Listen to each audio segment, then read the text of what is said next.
chamada Panorama e Perspectivas dos Estudos Morfológicos no Brasil e no Mundo. Ela vai ser mediada pela professora doutora Estaya Costa, da Universidade Federal de Minas Gerais. Eu convido a Paula.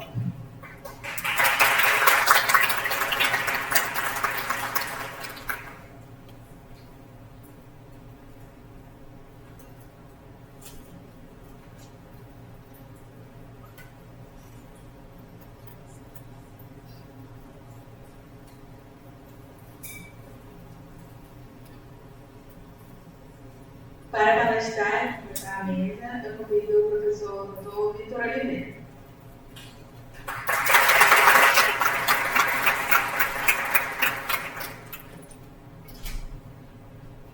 Por fim, a professora Helena Mendonça.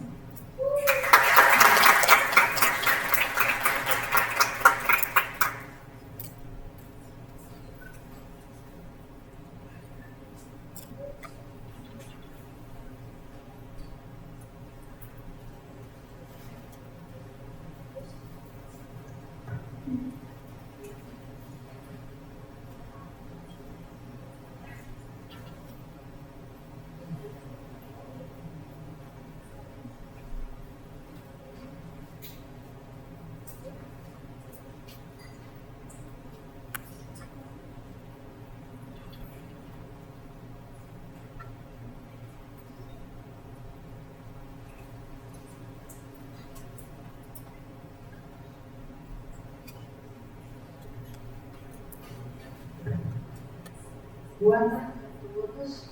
Então, dando início à nossa última palestra, sessão, denominada Panorama e Perspectiva dos Estudos Morfológicos no Brasil e no Mundo, convido então o professor Vitor Oliveira a começar a sua apresentação.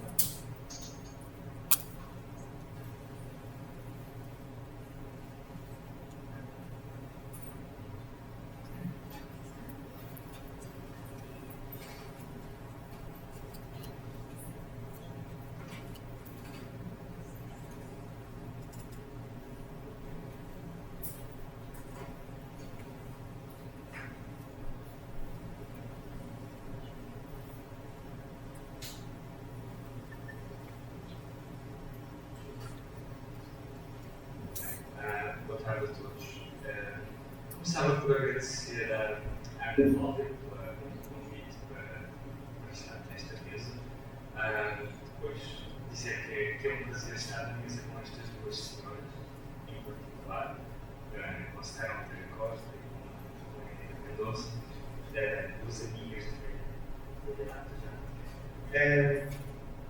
E depois disto, queria dizer que a encomenda da Ana Cláudia, apesar de ser estimulante, é extremamente difícil. Ela encomendou à Eneida uma perspectiva sobre o Brasil e a mim encomendou uma perspectiva sobre o mundo. E por isso podem, desde logo, ver que a minha parte não vai correr assim tão bem. Porquê esta dificuldade? Em primeiro lugar, porque apesar de nós acharmos que estamos todos conectados e que temos acesso a toda a informação que queremos, a verdade é que nós temos muita informação sobre alguns contextos geográficos e culturais. Talvez até tenhamos informação a mais, alguma desnecessária. Mas sobre outros contextos, nós somos perfeitamente ignorantes e, por isso, traçar esta perspectiva internacional é algo que será necessariamente incomplexo. Depois, outra razão para esta dificuldade tem a ver com, mesmo depois de nós identificarmos aqueles estudos que mereceriam estar neste panorama que a Ana Cláudia convida a apresentar, a verdade é que a escolha é ela própria difícil. Naturalmente, em termos teóricos, o que é que se escolhe? Escolhe-se o que for melhor. Mas na realidade, depois na prática, não é bem assim. E o tal melhor tem também que ser ponderado com um certo equilíbrio dessa construção. Por tudo isto, e eu vou regressar a esta dificuldade no último slide, mas por tudo isto eu vou agarrar a minha apresentação ao International Seminar on Urban Form e vou colar-me aos três grandes elementos estruturantes do ISUF, que são as conferências internacionais, que se realizam todos os anos, a revista Urban Morphology e as redes nacionais. Por isso, é uma perspectiva incompleta.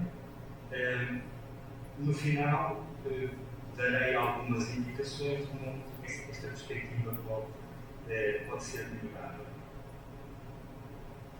Eu vou usar este mapa muitas vezes, espero que não fique muito monótono, mas vou usar o mapa porque a minha preocupação fundamental não é centrar em autores específicos ou centros de investigação em particular, mas é dar esta tal visão de pontos do mundo onde o estudo sistemático da forma física das cidades, ou dos assentamentos, não mais vale, estará mais dinâmico, sendo que aqui eu fecho o leque.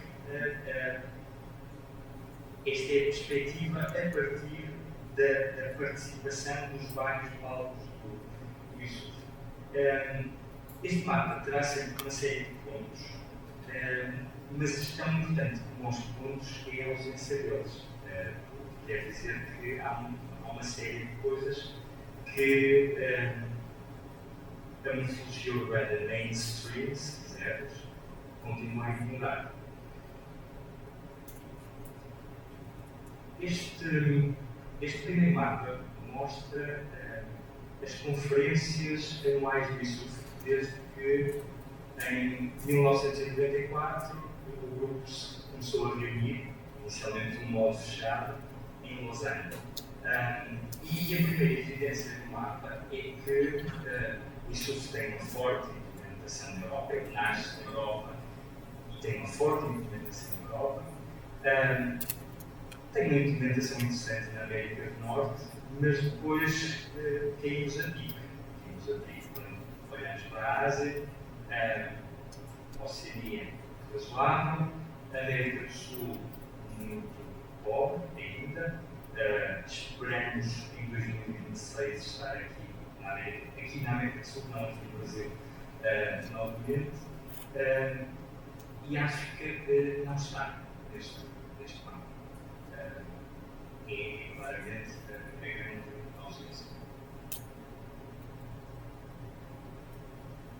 O ano passado nós tivemos nos Balcãs a Europa, mas é uma parte da Europa que não tinha tido ainda uma conferência e que não estava até há bem pouco tempo a participar nas atividades regulares do ISUF. Esta conferência nasce a partir da criação de uma rede sérvia, que tem estado bastante ativa nos últimos anos, e é isto que nos leva a fazer esta conferência em Belgrado.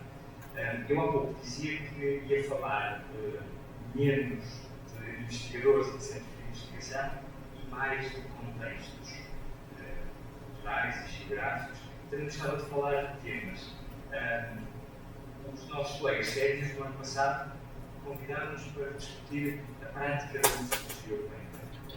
É um tema que tem vindo a estar sempre presente no ISUF, desde a sua criação, mas é unfinished business, porque se nós formos medir esta influência da investigação na prática, utilizando critérios qualitativos ou quantitativos, nós percebemos que a nossa influência é muito marginal, é muito reduzida.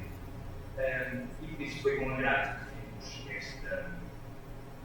esta iniciativa, muitos de vocês estiveram a olhar, conseguem avaliar o que a conferência foi do todo e um contributo para este tema. E eu gostaria de referir aqui três publicações que me parecem importantes para esta temática da relação entre teoria e prática, que saíram cá para fora nos últimos anos, nos últimos 3 anos.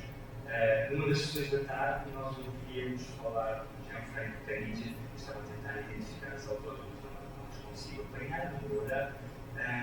E o primeiro livro, porque é que é importante Caniggia? Porque parece-me relativamente justo dizer que, dentro do mundo da psicologia urbana, esta abordagem processual e metodológica é talvez, juntamente com a análise sintática, e sobre isso Valéria falou-nos ontem, é talvez aquela que nos fornece mais pistas sobre como podemos passar desta investigação metodológica para a prática profissional.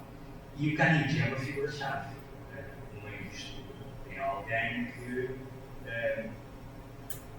é uma pessoa que transmitia a sua mensagem de um modo muito mais simples que o oratório. Estou só a falar na comunicação. E talvez por isso conseguiu influenciar mais pessoas. Se chama uma leitura pessoal, mas parece-me que esta simplificação dos conteúdos conseguiu chegar a mais pessoas. Este livro é um livro que inicialmente é publicado nos anos 80, só que não é publicado em inglês, e por isso não chega a todo o mundo, com tudo o que esta afirmação tem no universo. Mas recentemente o livro foi traduzido. É um livro em 2 partes, uma escrita pelo Sylvain Malfoy, que faz uma excelente introdução ao que é esta abordagem processual psicológica. E a segunda parte é escrita por Caniggia, foi escrita pouco antes de ele morrer, nos anos 80. É daqueles documentos que vale a pena recomendar aos estudantes, porque apenas num texto, que não é muito longo, está explícita toda a sua visão sobre interpretação de cidades e passagem ao modo como nós podemos agir sobre essas cidades. O segundo livro é uma obra mais reflexiva e que tenta, isto está a deslizar, e que tenta analisar esta passagem da investigação à prática do modo mais explícito possível. Nós fazemos aqui é convidar uma série de autores e pedir-lhes para escrever um capítulo em 2 partes. Na primeira parte, cada um destes autores escolhe uma teoria, um conceito, um método ufológico, e na segunda parte pega num projeto seu, um edifício construído, ou um plano que tenha estado em vigor, uma política que tenha estado implementada pelo município, e explica como é que aquela teoria é aplicada na prática, ou como é que aquele conceito é aplicado na prática. Depois, o terceiro livro, que é o mais recente, saiu agora no final de 2023, pega na obra de um destes autores desta abordagem processual psicológica, o José Castrapa, como vocês conhecerão, e através de uma entrevista procura também perceber como é que são estes mecanismos.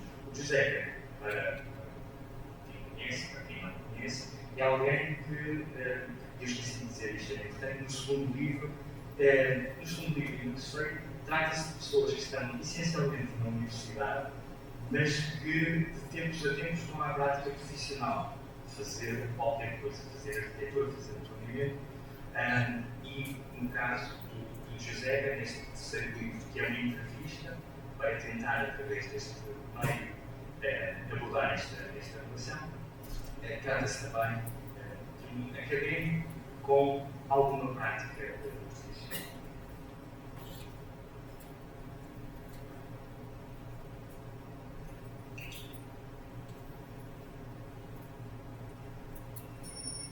O segundo palco, onde eu vou tentar buscar elementos para construir este panorama internacional, é a revista Urban Morphology. E começava por uma coleção, chamemos assim, que recomendo vivamente. A Urban Morphology começou a ser publicada em 97 e estes pontos agora referem-se a um conjunto de textos que se chamam O Estudo da Forma Urbana em dois pontinhos e que cada um destes textos nos dá uma visão muito abrangente e muito detalhada do que é a morfologia urbana num determinado país. Por exemplo, a Style e a Maria Cristina publicaram em 2014 um destes textos que faz uma caracterização do que era até então a morfologia urbana brasileira. Como vocês devem imaginar, se nós queremos conhecer o que é a morfologia urbana noutros países, nós temos aqui um repositório riquíssimo. E eu diria mais, é um tipo de informação que, para ser construída por cada um de nós, leva imenso tempo. Imaginem que quero perceber o que é o estudo da forma urbana no Canadá. Se eu quisesse construir esse mapa, demoraria 1 mês, 2 meses, 3 meses, por aí fora. Aqui nós temos um texto já à nossa disposição que nos dá uma visão do que é, lá está, aquele exemplo, o estudo da forma urbana no Canadá. Como vocês veem, começam a surgir mais pontos. Alguns pontos vão passando de preto para vermelho, o que quer dizer que neste tema específico, no Study of Urban Form, não existe nenhum texto sobre, por exemplo, a Rússia. Mas já estivemos na Rússia, desde a Sibéria.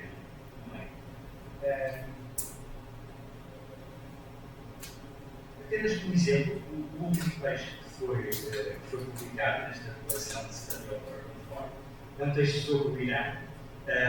Nós temos, apesar da coleção ter começado em 98, os textos vêm sendo publicados um ritmo variável, mas a coleção continua a mexer e este é um texto muito interessante, muito útil, mais uma vez recomendo esta coleção.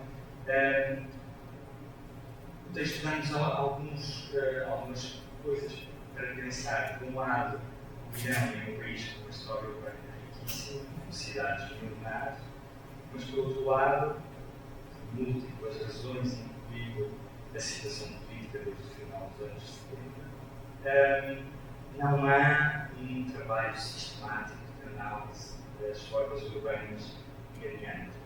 Há uma participação irregular de investigadores iranianos no ISUF. Normalmente vêm uma vez, não regressam muitas vezes, mas são essencialmente investigadores que estão fora. Nasceram no Irão, mas vivem fora. Mas Yarabai não é assim, é alguém que vive em Teherã e que nos dá uma perspectiva muito interessante, muito crítica, expondo as fragilidades que existem, mas apontando e identificando uma série de estudos que são um contributo para este nosso conhecimento mundial do que é o estudo da forma urbana. Uma outra forma de irmos acrescentando layers àquele nosso mapa é, mais uma vez, a partir disso, é ver o que está a ser publicado neste momento na revista. Aqui temos um olhar para o que foi publicado desde o ano 2020, olhando ou listando pelo número de citações que os artigos foram tendo. Obviamente que este é um sistema cheio de fragilidades, as citações não revelam tudo, mas revelam uma parte do interesse que estes artigos têm vindo a suscitar. Mais uma vez, os pontos. Um ponto em África que é importante e é um ponto a que eu irei já partilhar os slides, no Egito. Mais um ponto na Ásia, um país novo face aos slides anteriores, Singapura.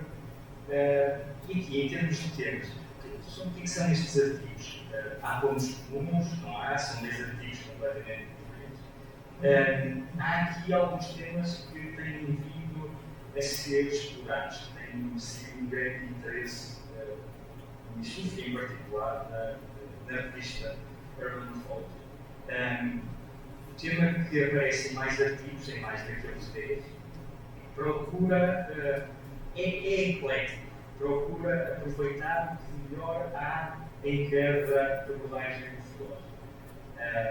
3 artigos tentam esta passagem, misturam sintaxe espacial com abordagem historiográfica. Um deles tem 60 anos a abordagem dos seus próprios filósofos. 2 dos 10 artigos exploram um conceito de filósofo, o conceito de região filosófica, que surgiu já nesta referência do futuro.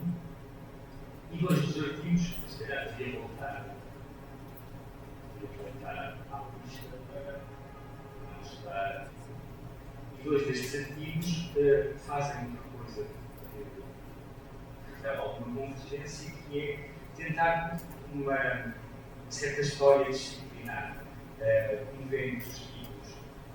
Há um dos artigos que faz uma avaliação do que é que foi a Urban Ufology durante 25 anos, enquanto que outro artigo olha para o trabalho do editor da Urban Ufology, do editor que é o ano 2000, Jeremy Whitehead,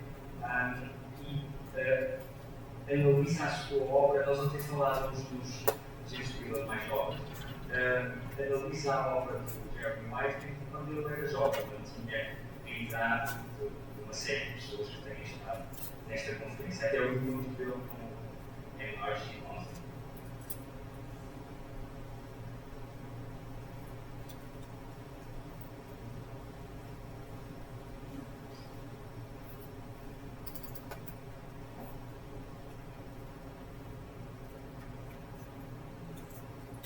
Segmento, como tinha dito, segmento deste olhar, são as redes regionais. Eventualmente, destes 3, aquele elemento que mais tem contribuído para o tal panorama que a Ana Cláudia me pediu para passar. Estas são as redes e as ideias de rede que existem neste momento nisso. A ideia de criar redes regionais surgiu, já não me recordo se já o disse ontem, se a ideia surgiu em 2004 e surgiu porque nesse momento isso estava a tornar-se cada vez mais internacional e por isso é uma certa contra-tendência. Nessa altura foi pedido ao José Cascado para fazer um estudo do que é que estas redes poderiam ser. E em 2006, a política de criação de redes tornou-se concreta com a criação da primeira, uma rede nórdica, e com a realização do ISUF em Lisboa. Isto é o Estado. E a partir desse momento, estas estruturas vão sendo sucessivamente criadas. Mas no 2083 de mapa, vocês veem que continuam a surgir alguns pontos em partes do mundo que nos interessam significativamente. Até então não estavam a colaborar nesta dinâmica do ISUF. E eu aproveitava para dizer que aqui quem perde não são estes países, somos nós. Obviamente que o facto de nós agora termos um ponto na África do Sul que se está a expandir para o Botsuana e para a Namíbia é bom para nós. Passamos a ter uma visão mais rica, não só porque são os assentamentos humanos naquela parte do planeta, mas no seu todo. Por isso, os desenvolvimentos mais recentes destas estruturas, os mais consistentes são a criação de uma rede iraniana. Nós esperamos ter uma conferência do ISUF no Irão tão rapidamente quanto possível. Sabemos as dificuldades a nível processual, basta começar a pensar como é que a coisa se põe de pé e os nossos colegas iranianos acalmam este nosso entusiasmo, mas dizer que é uma rede essencialmente constituída a partir de Teherão, Yazd e Isfahan. Ainda não realizaram nenhuma conferência física, mas já realizaram conferências online. E se vocês quiserem depois dar uma olhadela nesta página de LinkedIn, não existe no site, vê a atividade que estes senhores já fizeram, senhores e senhoras. Tudo muito graças ao primeiro senhor daqueles três, Maziar Abai, que, se lembram do nome, foi quem escreveu aquele Study of Urban Form in Iran. Outro ponto que também nos deixa particularmente felizes é esta entrada da Índia nas dinâmicas do ISUF. Até agora, estará numa fase um pouco mais avançada do que os nossos colegas italianos, já realizaram uma conferência física. Tem um site que contém já algum material e, para além dos temas culturais, sociais que trazem e são de todo interesse para nós, tem um conjunto de preocupações tecnológicas, que não vou entrar em detalhes, mas que estavam completamente fora da agenda do ISUF.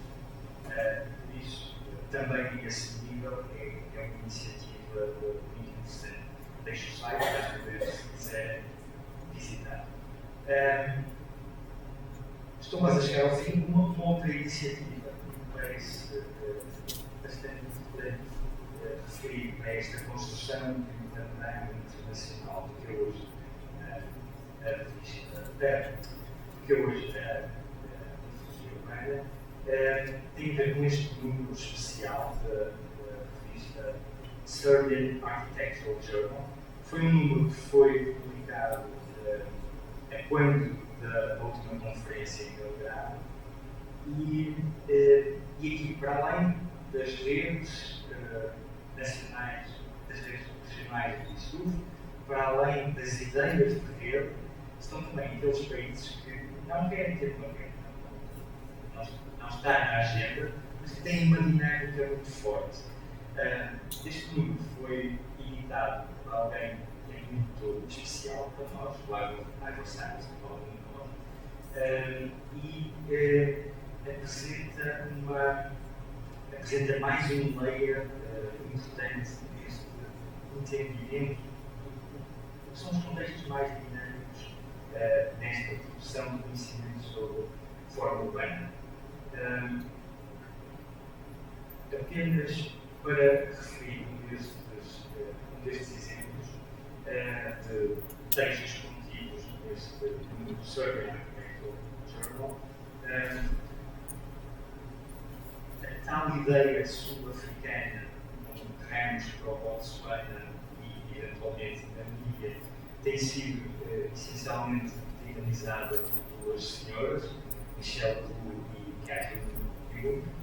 E aqui apenas algumas coisas que eu retirei do texto dela e que são alertas importantes e que são alertas que, expectavelmente, também nos deu esta conferência sobre a necessidade de uma maior abertura a uma diversidade de deles, a necessidade de uma certa adaptação do que eventualmente a metodologia urbana mainstream tenho estado a produzir. E pronto, é um conjunto de textos muito interessante e que estão disponíveis gratuitamente online, por isso também uma fonte de informação relevante. Enfim,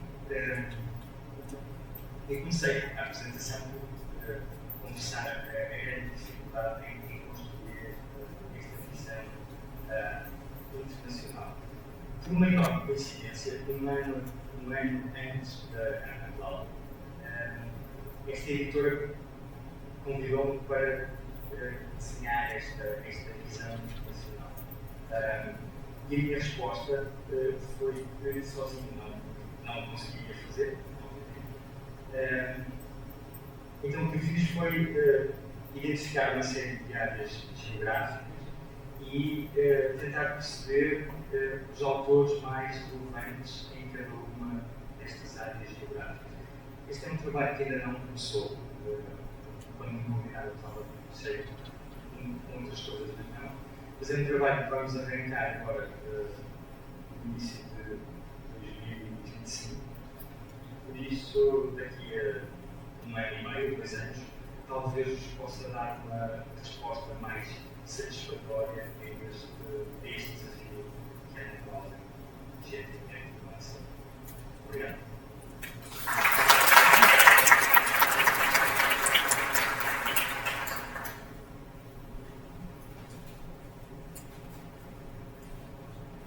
Na sequência, a professora Eneida Mendonça vai falar sobre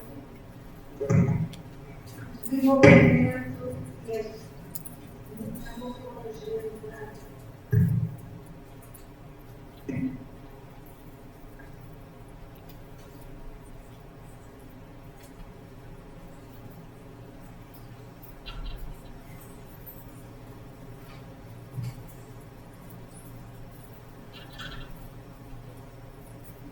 Boa tarde.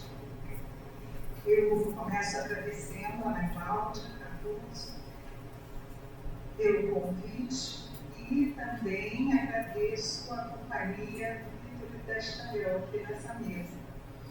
Bom, na verdade, eu e Vitor combinamos que daria mais certo que eu falasse do Brasil que ele falasse do mundo. Então, foi assim que aconteceu. Eu decidi fazer uma abordagem que entrelaça 2 caminhos.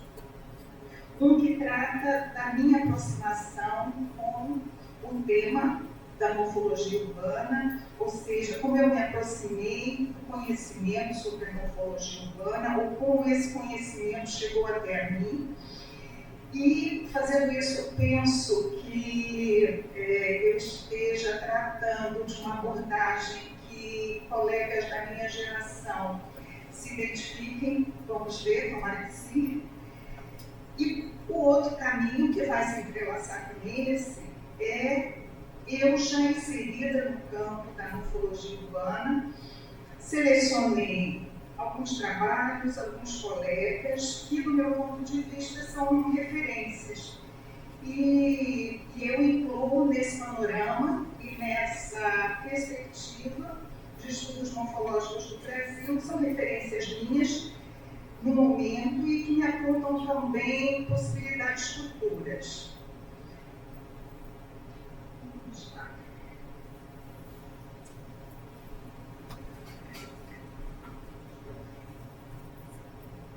Acho que... Pronto. Então,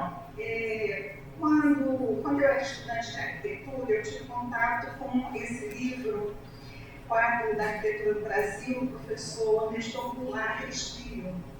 Embora o livro tratasse mais de arquitetura e das características arquitetônicas, dos detalhes arquitetônicos, da transformação desses detalhes arquitetônicos ao longo do tempo, ele fazia uma abordagem também da implantação do edifício desde a edificação colonial, Brasil colonial, até a arquitetura moderna.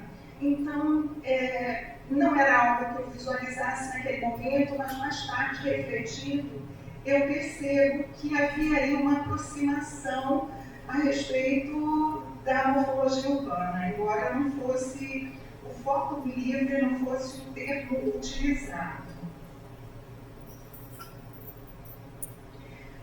Posteriormente, eu tive contato com um artigo do professor Eduardo Comas. Não é um autor do urbanismo, não é um autor da morfologia, é um autor da arquitetura, um professor que estuda a teoria da arquitetura, mas esse artigo especialmente, foi publicado na Projeto em 1986, ele faz uma comparação e uma crítica muito forte à superquadra de Brasília, com a sua baixa densidade, sua arborização expressiva e seus equipamentos de lazer, e estabelece uma comparação com o conjunto habitacional que é inspirado na superquadra, mas ele tem uma densidade de ocupação muito maior, sem os equipamentos de lazer e sem arborização, como a gente observa aí nessa comparação. Então, eu acho que é algo que nos ajuda também a refletir sobre a forma urbana nesse contexto. Bom, Vicente Delry foi meu colega na FAU-FRJ, ele era monitor da turma em que eu era aluna, e essa aproximação, né, a publicação desse livro já aconteceu mais tarde, eu já era professora na UFES, no curso de arquitetura, e embora o livro tenha como propósito a introdução ao desenho urbano, ele tem no capítulo 5 um capítulo que trata sobre metodologias voltadas para o desenho urbano. Ele tem uma indicação de 4 categorias de análise e uma delas seria a morfologia urbana. E o que me chama assim, bastante atenção, como é um livro panorâmico, é um livro que tem, ele traz diversos autores, me chama a atenção também algo que é bem marcante no livro, tudo que ele apresenta está muito voltado para o projeto. Então, estudar a história da arquitetura, a história do urbanismo, estudar a morfologia urbana para o arquiteto tem relação com uma compreensão de uma realidade que vai ser importante no momento de intervenção, no momento do projeto. Então, ele deixa isso bastante evidente o tempo todo. E, além disso que eu falei, me chama a atenção a diversidade de escalas, que vai aparecer também no trabalho de outros colegas adiante. Então, a gente tem ali uma abordagem sobre as cidades de imigração, então a imigração italiana, a imigração portuguesa, a imigração japonesa, então a análise do parcelamento e do início de ocupação de uma cidade com essa caracterização de origem diferenciada. A gente tem ali a sequência de figura-fundo que são muito utilizadas por nós todos. Ele ali abordando uma parte do Rio de Janeiro e uma outra abordagem que já está na escala arquitetônica. Ele apresenta um estudo sobre implantação de edificações voltadas para as esquinas, né? Então, eu trouxe uma só, mas ele apresenta diversas delas. Então, ele mostra aí o potencial do estudo da morfologia nas suas diversas escalas. Bom, já fazendo mestrado, o meu orientador, Celso Lamparelli, percebendo o meu interesse, me indicou, me apresentou ao Carlo Aquino e ao Felipe Paneré. E, ao conhecer esse trabalho do Felipe Paneré, eu fui me lembrando do Unes Popular com aquela sequência da evolução, desde a cidade colonial até a arquitetura moderna, a implantação na quadra. Então, o Paneré faz isso, né? Do lote, a quadra, a ligação da rua, etc. E também acho muito importante essa abordagem do estudo da evolução urbana a partir de uma observação ao longo do tempo sobre a forma de ocupação de um mesmo lugar. Outra presença importante é a professora Maria Elaine Kolsdorf, que também foi lembrada ontem aqui pelo Valério, e ela publicou esse livro, A Aferição da Forma Urbana,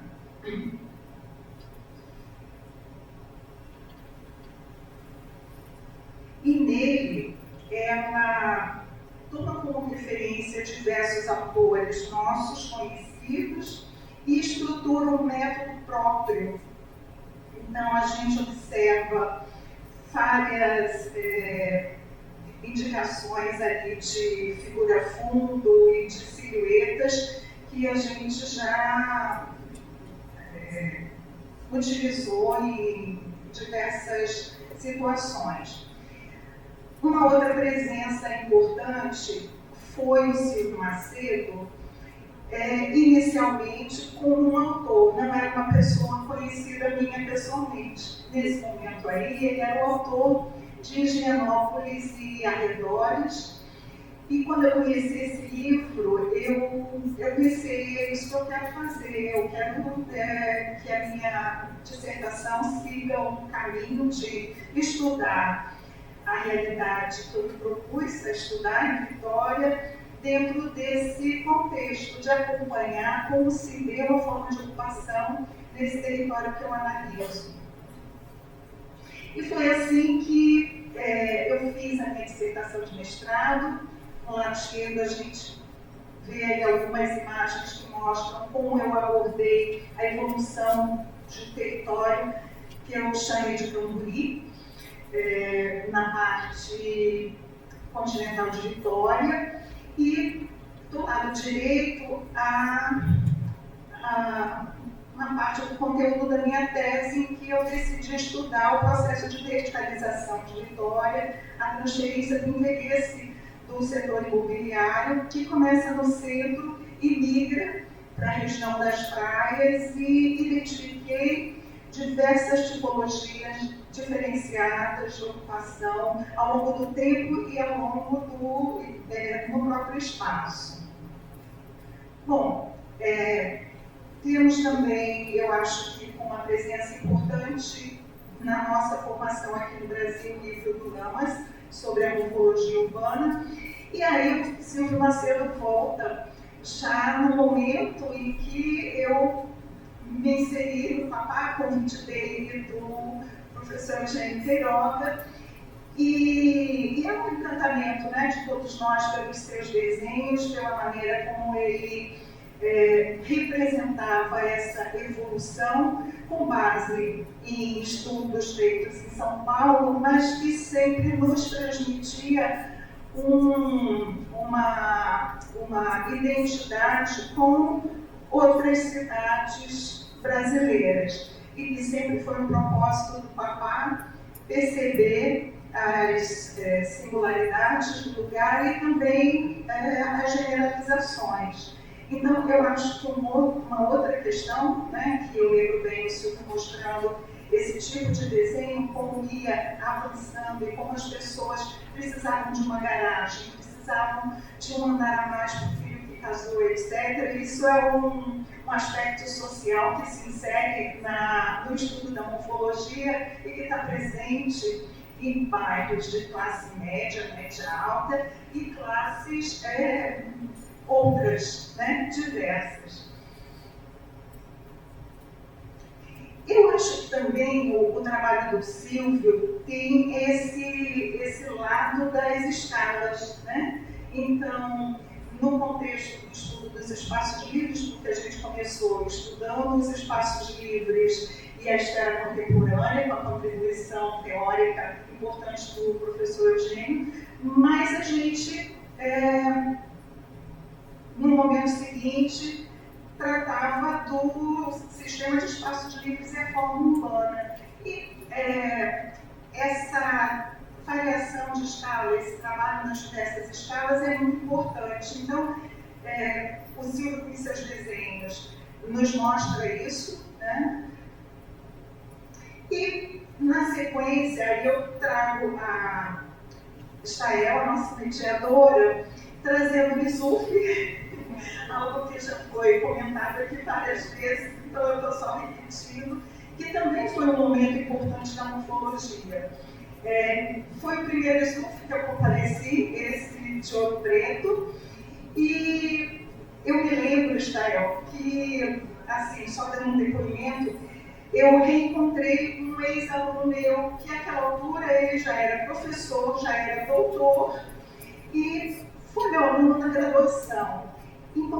Reencontrei aí, e ele me dizia o seguinte: nós apresentamos na mesma sessão, por coincidência. E ele me dizia que, antigamente, quando ele estudava morfologia, e mesmo no mestrado, a morfologia urbana era vista como uma coisa menor, como uma coisa sem importância. E ele ficou muito animado ali no Misuf, porque ele percebeu um reconhecimento de algo que ele gostava de estudar e que ele via ali valorizado pela quantidade de pessoas que estudavam o tema e também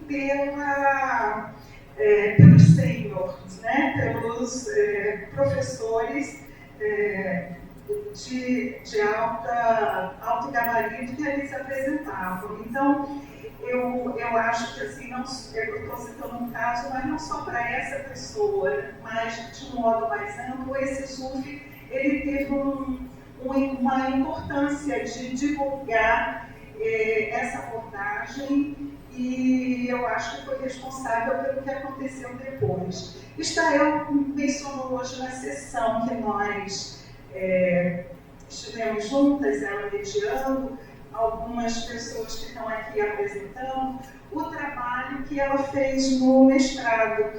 E eu acho que é um trabalho muito marcante. Eu assisti essa apresentação no PNUM de Coimbra em 2013, onde ela faz uma comparação da obsolescência da edificação em Belo Horizonte e em Londres e a forma de renovação urbana, como ela acontece também de modo diferente nos dois lugares, e aqui no Brasil essa marca, né, do relembramento e da verticalização alterando o parcelamento.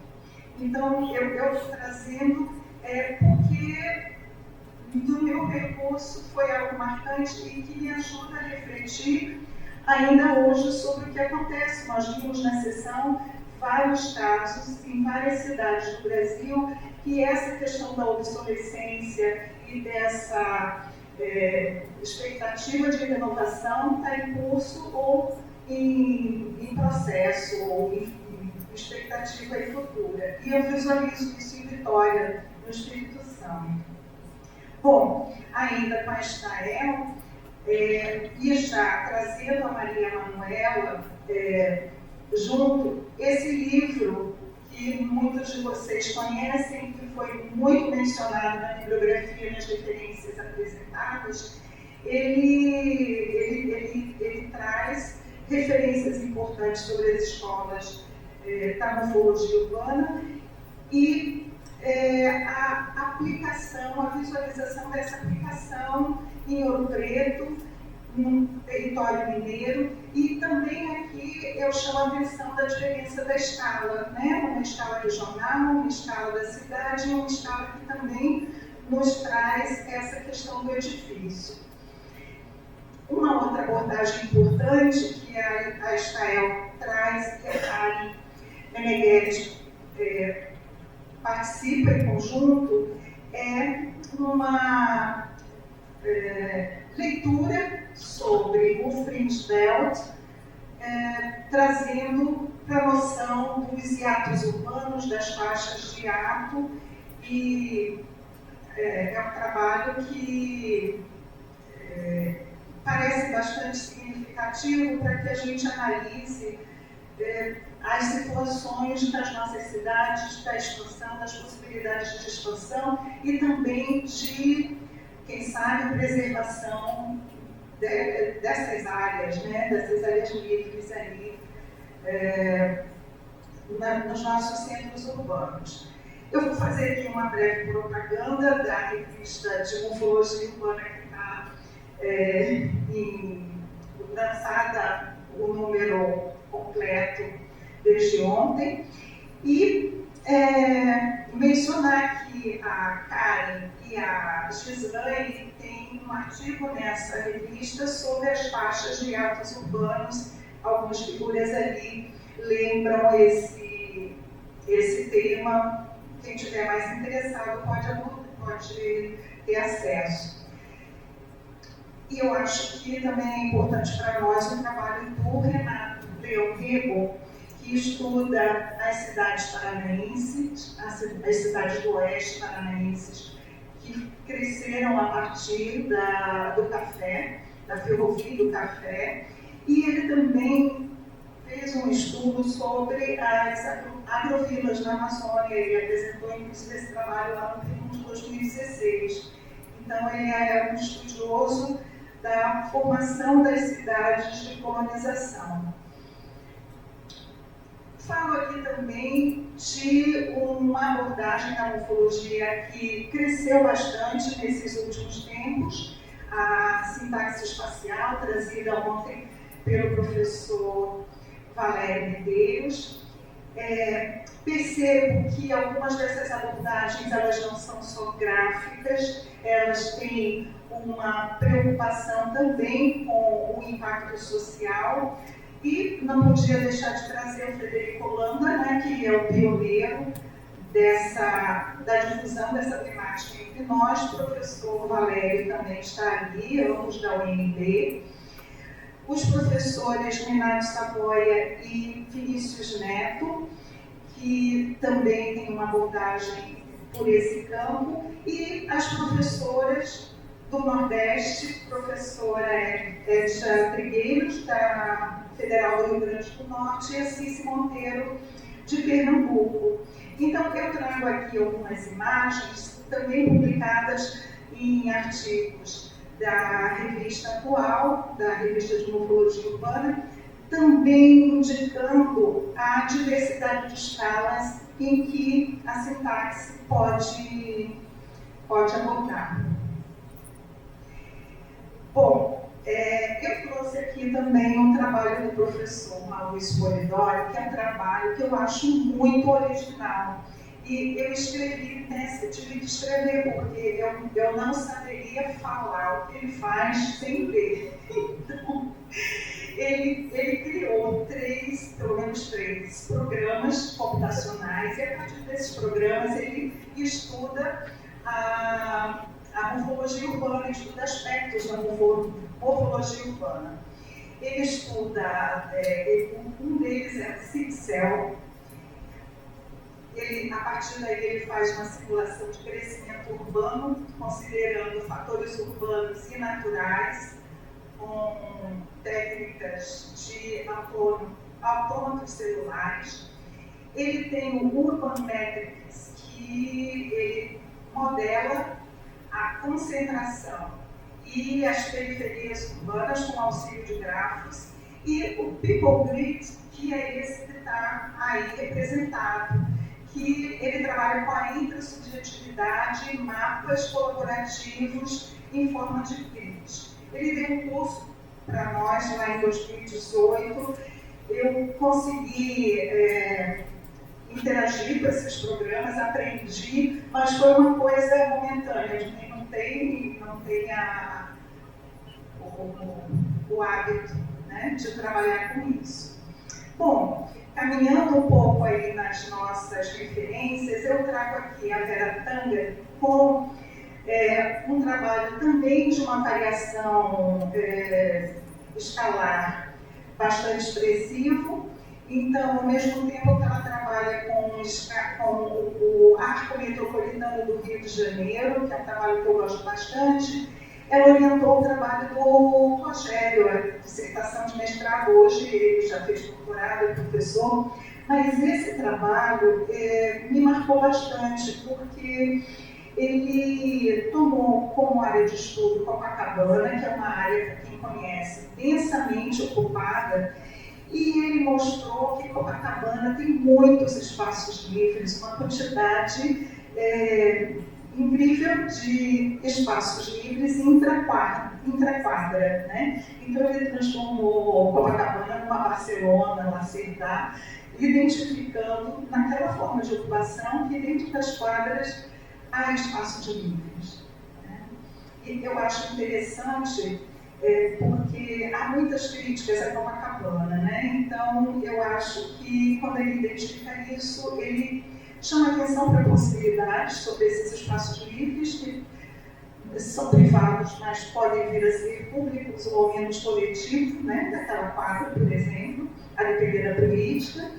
E também eu me lembro do Frederico Holanda, que ele sempre ressalta Copacabana como um exemplo, no sentido de que você a pé, você tem tudo que você precisar. Então, é como se fosse o que se almeja no futuro, não precisar de um deslocamento muito grande para conseguir o que você precisa, né? Eu trago aqui um outro trabalho supervisionado pela Vera.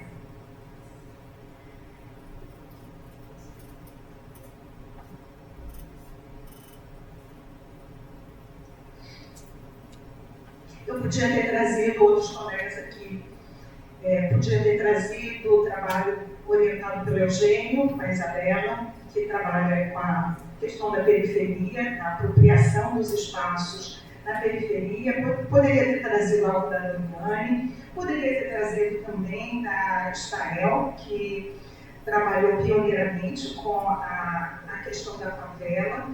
Mas esse trabalho me impressionou bastante porque ele trata da identificação de ambientes importantes para essa população, nesse espaço que fica dentro de um bairro chamado Manguinhos, mas é um subbairro chamado Faixa de Gaza.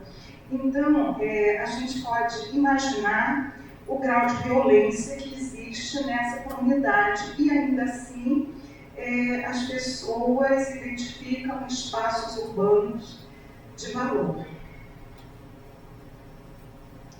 Bom, como o Vitor trouxe, não foi combinado, mas ele trouxe a revista Urban Morphology para falar da morfologia urbana no mundo, eu trago aqui a revista de morfologia urbana para que vocês conheçam e pesquisem sobre a morfologia urbana no Brasil. Então, nós tivemos, nos últimos anos, esses editores brasileiros, né? Então, a gente, falando do Brasil, eu trouxe só os brasileiros, embora a gente tivesse tido, antes disso, por um longo tempo, o professor Vitor Oliveira, criador da revista, como o editor. E, assim, já quase caminhando para o final, também falando de morfologia urbana no Brasil, a gente tem que recuperar um pouco o que nós já fizemos nessa rede, né? Então, tivemos em 2015 a conferência em Brasília, em 2017 lá em Vitória, tivemos em 2019 em Maringá e no Rio de Janeiro em 2022 e agora aqui. Eu fiz umas marcações com cores para a gente refletir um pouco sobre os temas que nós temos tratado no estudo da morfologia. Então, a gente observa que desafio é uma palavra que aparece duas vezes. Então, desafio é algo que a gente enfrenta e que a morfologia, ela, de algum modo, ela deve nos ajudar. Nós temos também configuração urbana, urbanidade, morfologia urbana, forma urbana. Então, parece bem lógico, né, dentro do contexto do tema. Nós temos aí paisagem e natureza também como uma aproximação. Nós temos planejamento, processos, como algo também importante. Temos território, identidade, vivências, né? Articulando lá o que nós propusemos em 2017 com o que foi proposto agora. E a gente tem essa perspectiva aí do século XXI também, que foi proposto no passado. A gente já está aí praticamente com um quartel do século XXI já rompido, né? E às vezes a gente fala século XXI como se fosse uma coisa aí adiante por vir. E as nossas preocupações, de um modo geral, que são brasileiras e que são também de outra ordem, né, de outra escala, tem relação com a questão climática que tem aparecido nas nossas conferências, tem relação com as identidades, a questão cultural, a questão do preconceito, a questão do mercado imobiliário sobressaindo em relação aos interesses de uma minoria. E eu acho que é um pouco nesse sentido que a gente tem que visualizar uma perspectiva. Então, eu deixei aqui por último algo que eu acho que pode nos ajudar, que é o trabalho da Ana Cláudia Cardoso e sua equipe, também publicado na revista. Eu estou aproveitando para fazer bem propaganda desse número, em que ela apresentou essa temática no passado, lá em Sintra, causou bastante polêmica, e ela faz uma comparação da forma indígena de organizar o seu espaço e a cidade Jardim do Ebenezer Howard. Eu sei que é uma equipe, mas você é a professora líder. Trouxe só você, desculpas, colegas. Mas, então, eu acho que é uma abordagem que traz bastante polêmica, né? Como fazer essa relação? Será que há mesmo essa relação? Eu acho que essa abordagem chama atenção para o que ela quer trazer, mas eu acho que assim, o mais importante do que isso, na minha opinião, é a Ana Cláudia e as duas outras autoras, elas demonstram que a nossa urbanidade, ela não é de 500 anos, ela é bem mais distante e ela não é assim importada de outro continente, ela já estava aqui de algum modo. Então, eu acho que é importante a gente refletir sobre isso, sobre essa forma de morar, de se relacionar com a natureza, de valorizar a vida social, para que a gente encontre, talvez, respostas, caminhos para aquelas questões que viemos apresentando aí nos nossos filmes. Então, no mais, eu quero agradecer a vocês que assistiram e agradecer também de modo especial aos portugueses queridos que mantêm essa relação conosco aí no filme. A Tereza Marat Mendes, aí na fotografia central, que tem um trabalho muito importante relacionando a morfologia urbana com a natureza e com a questão alimentar, já nos trouxe muitas questões sobre isso. O professor Jorge Correia, que trabalha com a história e nos ajuda a interpretar nossas cidades coloniais e encontrar outras formas de trabalhar essas cidades do futuro.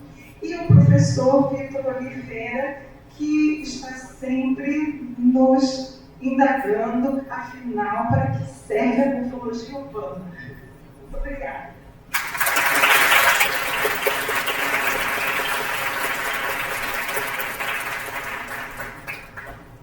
Cibelo, maneiro de terminar esse seminário, né? Ótimas contribuições e reflexões. Eu queria saber se alguém tem alguma pergunta e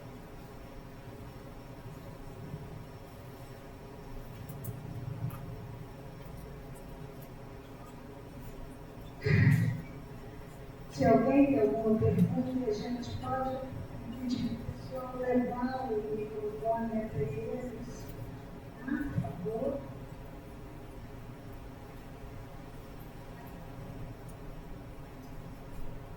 Entendeu? Levante a mão, por favor. Gente, não me liga agora, é hora da gente saber do nosso futuro morfológico. Professor José Júlio.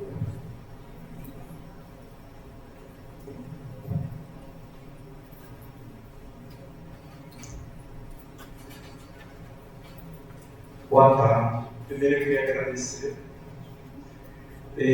Uma pergunta que eu gostaria de fazer: como é que vocês veem a relação entre os estudos morfológicos e eu vou puxar um pouco do sistema de planejamento? Como é que vocês veem essa possibilidade de, eu não diria simplesmente aplicação, que eu acho que não é exatamente aplicação. Ela vai tanto numa perspectiva de urbanidade, de entender as dimensões sociais, né?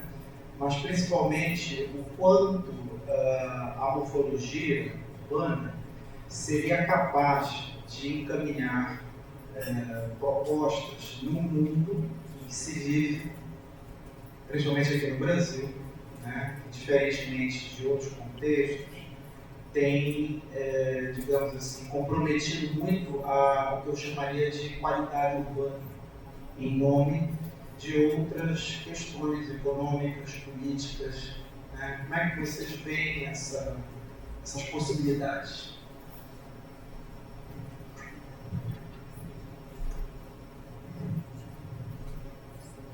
Posso fazer todas as perguntas e vamos responder? Ela respondendo, né, Rita?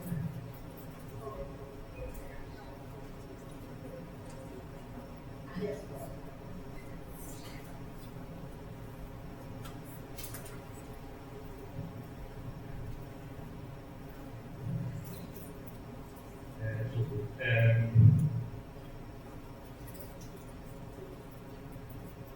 Existem três, vai dizer, dois mundos. Planeamento, desde logo, não é só físico, é mais do que apenas físico. E a metodologia urbana, o denominador comum no estudo metodológico é ter uma regra física. Nós depois podemos acrescentar mais camadas, mas o que define algo metodológico é uma leitura espacial. E desde logo há esta questão. Mas se nós pensarmos que o planeamento terá sempre também uma componente física, podemos começar aqui a traçar uma relação. A metodologia urbana é, antes de mais, analítica. E o planeamento urbano deveria ter uma componente analítica, parece absolutamente impensável que na montanha, em teoria, mas depois a realidade muitas vezes não tem. E eu penso que o principal contributo que a metodologia urbana pode dar ao planeamento físico, planeamento espacial, é dar essa componente analítica sólida. Nós temos conhecimento suficiente para fornecermos bases analíticas é bastante robustas. Eu gosto de ver a filosofia urbana como uma disciplina que nos permite ser capaz de identificar aquelas questões da forma que podem ter influência na vida das pessoas, nos aspectos comuns da vida das pessoas. E muitas vezes, e exagerar, muitas vezes, todo mundo vem ou por ignorância ou por deliberadamente esquece os interesses dos muitos e fixa-se apenas em favorecer o interesse de alguns. A filosofia pode nos dar instrumentos e dados qualitativos que possam ajudar a convencer de um modo direto ou através da participação do auxílio à participação do cidadão, dar argumentos para tornar mais inevitável este favorecimento das condições de vida dos muitos. Gostava de ter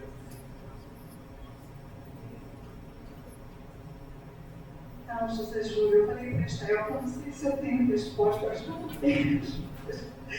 Mas eu vejo que a gente com diversas palestras, diversas comunicações, hoje, ontem, mostraram as alterações no parcelamento, as alterações que têm acontecido em várias cidades, e isso sendo visto como uma coisa positiva pela população, não é só pelo mercado, a própria população. Então, assim, o novo nos atrai muito do ponto de vista da sociedade, né? Então, o pessoal que estava estudando os efeitos da COP30, etc., o pessoal que estava estudando o processo desde a Copa do Mundo, né, lá em Cuiabá. Então, existe essa atração do ponto de vista da sociedade pela nova obra que vai ser feita Então, eu vejo como uma coisa cultural que existe na sociedade e que nem sempre isso é positivo depois, nem sempre depois pode-se perceber aquilo não foi tão bom como parecia que seria, né? Então, eu vejo também que a gente, às vezes, na escola, na universidade, nas nossas disciplinas, a gente ensina as coisas de um modo e as coisas vão acontecendo de outro modo, né? E às vezes os próprios alunos nos questionam, mas não é assim que está acontecendo. Então, o professor Valério ontem ele falou sobre a questão do curso lá com os funcionários da Câmara, etc. Então, parece que assim, alguma coisa nesse sentido, né, não só lá em Brasília, mas nas câmaras municipais, precisa acontecer para que, quem sabe, historicamente, haja aí uma outra maneira de ver. Esse trabalho da Estael, que eu gosto muito, ela mostra, né, o Horizonte Londres, e ela mostra como as coisas acontecem diferente em Londres, porque a relação cultural da própria população com o lugar é diferente, né?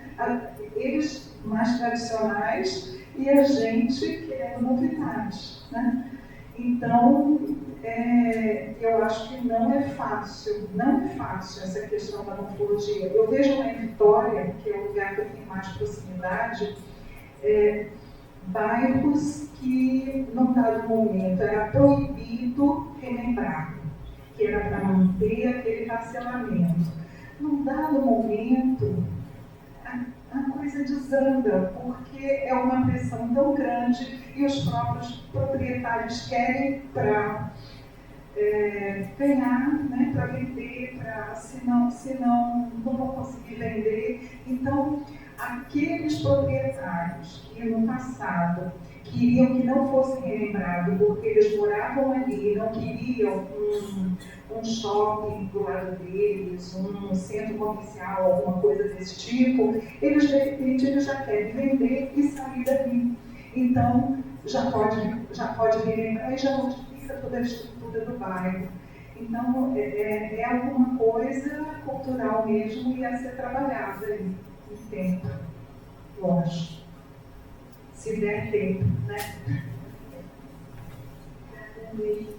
Uma pergunta diz ela.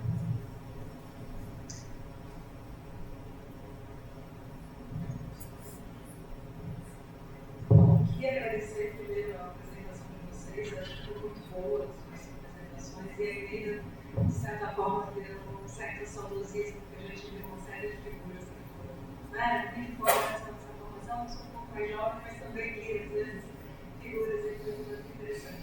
E eu queria, se possível, que vocês, a Emília, inclusive, falou das diferentes escalas, por mais que a morfologia urbana, desde o Muratório, trabalha com diferentes escalas, a gente cada vez mais tem esse desafio das escalas, né, contemporaneamente.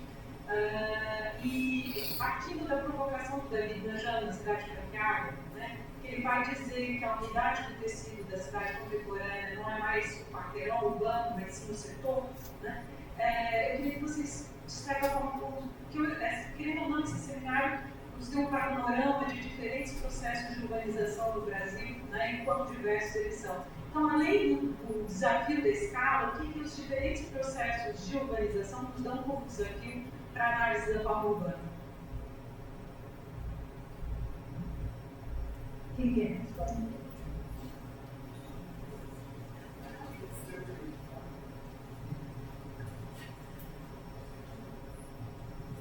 Gisela, eu vi recentemente alguns estudos, não tão recentes, porque eu já coloquei alguma, mas e publicidade, que eles falam que essencialmente a morfologia urbana do tempo de hoje, ela vai ter que ampliar um pouco. Deixar um pouco o estudo do lote, da edificação para trabalhar com virtudes. Parece que é isso que a gente caminha. Não sei se vocês concordam, mas as cidades estão se expandindo tanto. A gente vê exemplos assim de lei de uso do solo, que uma coisa que eu não sei onde nós conversamos lá na casa do Mandatório. Os lotes, as casas já não existem. Elas, pela lei de uso do solo, estão sendo derrubadas assim, o quarteirão inteiro, pelo menos no nosso caso. E aí a gente já está deixando de ter o lote, e aí também a palavra isso tantos anos, né? A morte e a vida dos quarteirões, né? Não é isso?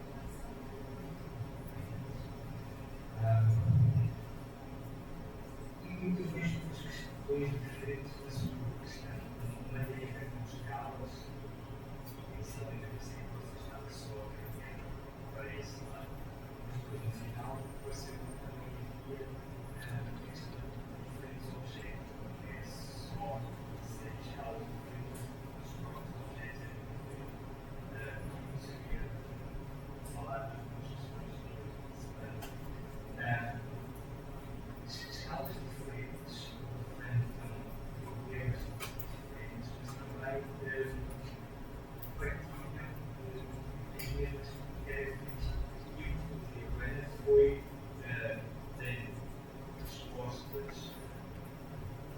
às várias correntes de pensamento. A Urbana foi dando respostas diferentes a esse variar. Obrigado. A esse variar de escalas. Nós ouvimos a apresentação do Valério e você, na apresentação do Valério, você vê a utilização da mesma ferramenta para analisar um assentamento com 100 casas ou o Brasil inteiro. E isso é uma possibilidade de resposta. é você ter um corpo comum para lidar com estas escalas, mas ter ferramentas diferentes. E nós falamos aqui na abordagem histórico-geográfica, e a Teineira mostrou aquele artigo dos gatos do reino da carne, e a ideia de, eu vou dizer Friedfeld, agrada mais a expressão. Friedfeld foi o mecanismo que esta escola de pensamento histórico-geográfica propôs para lidar com a maior escala possível. E desde 1967 que há a aplicação das escalas metropolitanas. Mas depois, quando baixa de escala, ela vai propondo novos conceitos. Região de flores, de ciclo, uma série deles. Por isso nós temos logo aqui esta diversidade de possibilidades. Eu preciso de analisar várias escalas, só assim consigo lidar com uma complexidade atual. Mas a forma como estes saltos de escala pode ser diferente. Outra questão é a questão do objeto. Ou seja, eu posso olhar para uma área metropolitana, rural, uma área metropolitana aqui no Brasil, posso, apesar das vossas tendencialmente serem maiores, podemos encontrar duas que sejam comparáveis em termos de escala. A escala pode ser dada, por exemplo, muito importante, mas os problemas com os vamos comparar, os desafios que vamos comparar em duas da mesma escala serão diferentes. O objeto é diferente. E aí eu tenho que ter leituras diferentes. Ou seja, vou mesmo arcabouço teórico, conceitual, mas ele terá que faça dois objetos diferentes concatenar-se de alguma forma. Serão este tipo de coisas que nos tratam de modo genérico, nos trata a questão da escala e a questão do objeto. Não sei se vocês chegam às respostas, se quer que volte à carga de outro modo.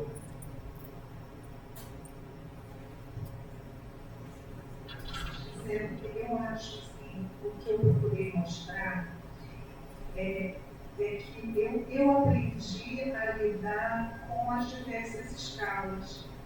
Nisso que eu mostrei, foi isso que eu aprendi. E eu não consigo conhecer e estudar uma situação se eu não fizer essas relações. Então, eu vou dar um exemplo agora. Nós apresentamos, eu e o Jorge, apresentamos um trabalho ontem, foi ontem, não foi anteontem, nem sei, foi ontem. Então, onde nós estudamos uma pequena localidade no norte do Espírito Santo, chamada Itapina. É um núcleo urbano que é separado da sede do município e com uma característica arquitetônica muito graciosa, mas é um lugar que está virando um lugar fantasma, porque é só queda de população e está ficando sem importância. E um lugar que já foi muito importante como produtor de café e atraindo a comercialização de todo um entorno regional. Então aqui nós apresentamos esse núcleo urbano, mas lá no SUF eu pretendo tratar da questão regional desse lugar, como é que ela foi se transformando ao longo do tempo, como que aquele lugar, no passado, vinham produtores de café de uma ampla área no interior do Espírito Santo, para lá, a partir de lá escoar o café pela ferrovia e hoje não tem nenhuma importância esse lugar, né? O que foi acontecendo? É claro que as rodovias, né, outros traçados de fluxos foram tomando espaço. Então, como se davam esses traçados de fluxo no passado e quando eles foram se transformando, é uma visão regional que me ajuda a entender o que mudou, quando mudou. E, então, eu não consigo ficar sem as diversas escalas. É isso. Obrigada. Mais alguma pergunta?